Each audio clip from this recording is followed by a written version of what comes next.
ഒരു പുരുഷന് ജീവിതത്തിൽ താങ്ങാൻ പറ്റാത്ത ഏറ്റവും വലിയ പരീക്ഷണം അത് ക്യാൻസർ അല്ല, അത് ബ്രെയിൻ ട്യൂമർ അല്ല, അത് കിഡ്നി തകരാറിലാവലല്ല.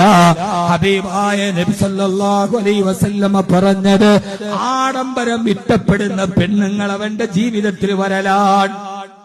കേട്ടോ നിങ്ങള്? ഒരു പുരുഷന് വരുന്ന ഏറ്റവും വലിയ പരീക്ഷണം ക്യാൻസർ അല്ല, ബ്രെയിൻ ട്യൂമർ അല്ല, ഒന്നുമല്ല. ആഡംബരം ഇഷ്ടപ്പെടുന്ന പെൺകുട്ടികൾ അവന്റെ ഭാര്യയായോ പെൺമക്കളായോ വരലാണ്. അതൊരുത്തരും താങ്ങാൻ പറ്റില്ല.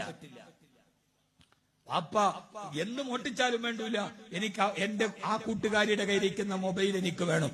പാവപ്പെട്ടവനും എന്നെ കടയിൽ നിന്ന് മോട്ടിക്കലല്ലാതെ നിവർത്തിയില്ല. നബി തങ്ങളുടെ ഹദീസാണിത്. ഞാൻ ഇബാറത്ത് പോകാൻ സമയം കൂടി പോകും. അതല്ല, ഒരു ഭാര്യ കഞ്ഞി വെച്ചിട്ടാണെങ്കിലും ഈ ചോർന്നൊലിക്കുന്ന കൂരയില് വെള്ളം വീഴാത്ത ഭാഗത്തൊരു പരമ്പ് വിരിച്ചിട്ട് ഞാൻ നിങ്ങളുടെ കൂടെ കിടക്കാം, പക്ഷേ ഹറാമ് നിങ്ങൾ കൊണ്ടുവരരുത്.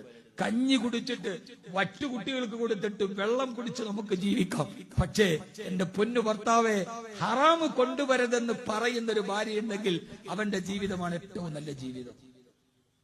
അല്ലാഹു തൗഫീഖ് നൽകട്ടെ.